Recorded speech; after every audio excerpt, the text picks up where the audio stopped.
दोस्तों, महाभारत का युद्ध तो आप सबने देखा ही होगा। महाभारत का युद्ध एक ऐसा भयानक युद्ध था जिसे युगों युगों तक याद रखा जाएगा और जिसकी छवि सबके मन में बस चुकी है, जो हमें धर्म और अधर्म दोनों का ज्ञान देता है। और उस युद्ध में बहुत से वीर और शक्तिशाली योद्धाओं ने कौरवों और पांडवों की तरफ से लड़ाई लड़ी और अपने प्राण त्याग दिए। उन्हीं सूरवीरों में से एक थे सूर्यपुत्र कर्ण। दोस्तों, ये तो आपको पता ही है कि सूर्यपुत्र कर्ण के जन्म से लेकर मृत्यु तक उन्हें कितनी ज्यादा यातनाएं झेलनी पड़ी थी, उन्हें कितनी ही अधिक मुश्किलों का सामना करना पड़ा था। और हम सभी कहते हैं कि उनके साथ अन्याय हुआ था। अपने साथ हुए इन सभी अन्यायों को लेकर महाभारत के युद्ध में मरते हुए कर्ण ने भगवान श्री कृष्ण से कुछ सवाल किए थे, जो कि बहुत लोगों को नहीं पता है। और आज के इस वीडियो में हम आपको यही बताएंगे कि आखिर वो सवाल क्या थे और भगवान श्री कृष्ण ने उन सवालों के क्या उत्तर दिए थे।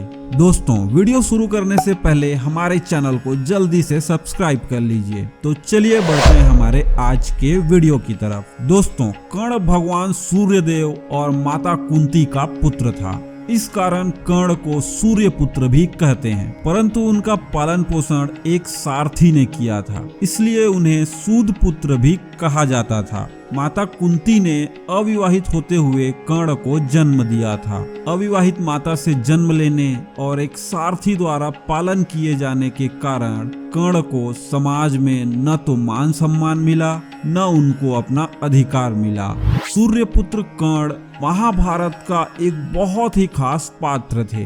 कर्ण को न केवल उनके पराक्रम बल्कि उनके दानवीर होने के लिए आज तक जाना जाता है। ऐसा माना जाता है कि उनसे बड़ा दानी और कोई नहीं है। महाभारत के युद्ध में जब अर्जुन के हाथों कर्ण को बाण लग गया और कर्ण को जब आभास हो गया कि अब मेरा अंतिम समय आ गया है, तो उन्होंने भगवान श्री कृष्ण को अपने पास बुलाया और उनसे पूछने लगे, हे माधव, मेरे मन में कुछ प्रश्न हैं जिनका मैं मरने से पहले समाधान चाहता हूँ और ये समाधान केवल आप ही मुझे बता सकते हैं। तब श्री कृष्ण कर्ण से बोले, मित्र, तुम्हें जो भी पूछना है पूछो। तब कर्ण बोले, हे माधव, जन्म होते ही मुझे मेरी माँ ने त्याग दिया। एक अवैध बच्चे के रूप में जन्म लेने में मेरा क्या अपराध था? इन सब के बाद गुरु द्रोणाचार्य ने मुझे शिक्षा देने से मना कर दिया, क्योंकि मैं एक राधे पुत्र अर्थात सूद पुत्र था। क्षत्रिय होते हुए भी मैं क्षत्रिय नहीं था, इसमें मेरा क्या अपराध था? भगवान परशुराम ने मुझे शिक्षा तो दिया, परंतु साथ में श्राप भी दे दिया कि जिस वक्त मुझे उस विद्या की सर्वाधिक आवश्यकता होगी, उस वक्त मैं वह विद्या भूल जाऊंगा, क्योंकि उनके अनुसार मैं क्षत्रिय नहीं था। फिर एक दुर्भाग्यवश जब मुझसे एक गाय को बाण लग गया, जिसके कारण उस गाय की मृत्यु हो गई, जिसके बाद उसके मालिक ने मुझे श्राप दे दिया, जबकि मेरा कोई दोष नहीं था। इतना ही नहीं, द्रौपदी के स्वयंवर में सबके सामने मेरा अपमान किया गया। माता कुंती ने मुझे मेरे जीवन के अंतिम समय में मेरा जन्म रहस्य बताया, लेकिन वो भी अपने अन्य बेटों को बचाने के लिए। मेरे जीवन में जो भी मुझे प्राप्त हुआ है, सब दुर्योधन से ही हुआ है। तो अगर मैं अपनी मित्रता का ऋण चुकाने के लिए उसकी तरफ से लड़ूं, तो क्या मैं गलत हूं? हे माधव, आप ही मुझे बताइए, क्या मित्रता का ऋण चुकाना गलत है? कर्ण के सभी प्रश्नों को सुनने के बाद भगवान कृष्ण ने मुस्कुराते हुए उत्तर दिया और कहा, कर्ण, मेरा जन्म कारागार में हुआ और जन्म से पहले ही मृत्यु मेरी प्रतीक्षा कर रही थी। जिस रात मेरा जन्म हुआ, उसी रात मुझे मेरे माता पिता से दूर होना पड़ा। माधव ने आगे कहा, कर्ण, तुम्हारा बचपन रथ, घोड़े, धनुष और बाण के बीच उनकी ध्वनि सुनते हुए बीता है। मुझे तो ग्वाले की गौशाला मिली, गोबर मिला। मैं जब खड़ा होकर चल भी नहीं पाया था, उसके पहले ही कई प्राणघातक हमले मुझे झेलने पड़े। मेरे पास कोई सेना नहीं, कोई शिक्षा नहीं, बस लोगों के ताने ही मिले कि उनकी सभी समस्याओं का कारण मैं हूँ। तुम्हारे गुरु जब तुम्हारे शौर्य की तारीफ कर रहे थे, मुझे उस उम्र में कोई शिक्षा भी नहीं मिली थी। जब मैं 16 वर्षों का हुआ तब कहीं जाकर ऋषि संदीपन के गुरुकुल जाने का अवसर मिला।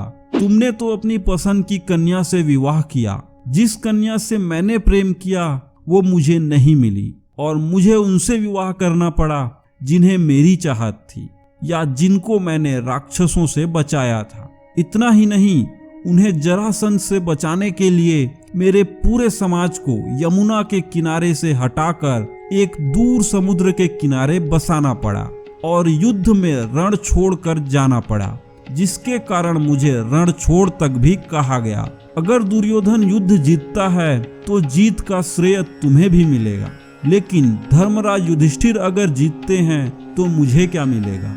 मुझे केवल युद्ध और युद्ध से निर्माण हुई समस्याओं के लिए दोष दिया जाएगा, उसका कारण मुझे बताया जाएगा। और दोस्तों, ऐसा ही हुआ। युद्ध के अंतिम में भगवान श्री कृष्ण को ही दोषी ठहराया गया और उन्हें माता गांधारी का श्राप भी भुगतना पड़ा। प्रभु ने आगे कहा, एक बात का ध्यान रहे कर्ण, हर किसी को जिंदगी चुनौतियां देती है। जिंदगी किसी के भी साथ न्याय नहीं करती। दुर्योधन ने अन्याय का सामना किया है तो युधिष्ठिर ने भी अन्याय भुगता है, परंतु सत्य धर्म क्या है यह तुम भी भली भांति जानते हो। कोई बात नहीं, अगर कितना ही अपमान हो, जो हमारा अधिकार है वो हमें ना मिल पाए, परंतु महत्व इस बात का है कि तुम उस समय उस संकट का सामना कैसे करते हो। अगर तुम उस संकट का सामना कर लेते तो आज ये परिस्थिति नहीं आती। इसके बाद श्री कृष्ण कहते हैं कि रोना बंद करो कर्ण, जिंदगी न्याय नहीं करती। इसका मतलब यह नहीं होता कि तुम्हें अधर्म के पथ पर चलने की अनुमति है। तो दोस्तों, आपने जाना श्री कृष्ण और कर्ण के बीच का संवाद। अब आपको बताते हैं कि मृत्यु के दौरान सूर्यपुत्र कर्ण ने श्री कृष्ण से क्या मांगा। जैसा कि आप सभी जानते हैं, कर्ण एक महान दानवीर राजा थे, जिसके कारण भगवान श्री कृष्ण ने कर्ण के अंतिम समय में भी उनकी परीक्षा ली और कर्ण से भगवान श्री कृष्ण एक ब्राह्मण के रूप में जाकर मिले और कर्ण को प्रणाम किया। इस पर कर्ण ने उनसे वहां आने का कारण पूछा तो ब्राह्मण ने बताया कि मैं आपसे कुछ दान मांगने आया था, लेकिन आपकी हालत देखकर अब कुछ नहीं मांगना चाहता, क्योंकि आप इस हालत में मुझे क्या दे सकेंगे। दोस्तों, तब दानवीर कर्ण ने अपने सोने के दांत तोड़कर भगवान श्री कृष्ण को दे दिए। इस दानवीरता से प्रसन्न होकर भगवान श्री कृष्ण ने कहा, हे कर्ण, तीनों लोकों में तुम्हारे जैसा दानवीर कोई नहीं है, और उन्हें वरदान मांगने को कहा। इस पर कर्ण ने वरदान के रूप में अपने साथ हुए सभी अन्यायों को याद करते हुए अपने अगले जन्म में उसके वर्ग के लोगों का कल्याण करने को कहा। दूसरे वरदान के रूप में दानवीर कर्ण ने श्री कृष्ण को जन्म अपने राज्य में लेने को कहा और तीसरे वरदान के रूप में अपना अंतिम संस्कार ऐसी जगह करने को कहा जिस जगह पर एक भी पाप न हुआ हो। दोस्तों, भगवान श्री कृष्ण ने कर्ण के सभी वरदानों को स्वीकार कर लिया, परंतु तीसरे वरदान को लेकर भगवान श्री कृष्ण चिंता में आ गए और ऐसी जगह सोचने लगे जहां कोई भी पाप न हुआ हो। जिसके बाद संपूर्ण धरती पर ऐसे स्थान की खोज की गई, किंतु माधव को ऐसी कोई जगह नहीं मिली जहां एक भी पाप न हुआ हो। लेकिन दोस्तों, भगवान श्री कृष्ण अपने वचन से बंधे हुए थे और सिर्फ उनका हाथ ही एकमात्र ऐसा स्थान था जहां कोई पाप नहीं हुआ था। इसलिए कर्ण का अंतिम संस्कार भगवान श्री कृष्ण ने अपने हाथों पर दुर्योधन के सहयोग से किया और कर्ण को दिए सभी वरदानों को पूरा किया। तो दोस्तों, इस वीडियो में हमने जाना सूर्यपुत्र कर्ण से जुड़ी कुछ महत्वपूर्ण बातें। इनमें से आप कौन सी बात पहले से जानते थे, हमें कमेंट करके जरूर बताएं। और इसी तरह महाभारत के युद्ध के बाद श्री कृष्ण ने आने वाले युग के बारे में बहुत कुछ पहले ही बता दिया था। वो वीडियो भी आपके सामने स्क्रीन पर आ रही है, आप इसे भी देख सकते हैं। आज की वीडियो में बस इतना ही। उम्मीद करते हैं कि हमारी इस वीडियो के जरिए आपको कई सवालों के जवाब मिल गए होंगे। अगर आपको वीडियो पसंद आई तो लाइक शेयर जरूर कीजिएगा और जाने से पहले हमारे चैनल को सब्सक्राइब जरूर कर दीजिएगा। मिलते हैं अगले वीडियो में।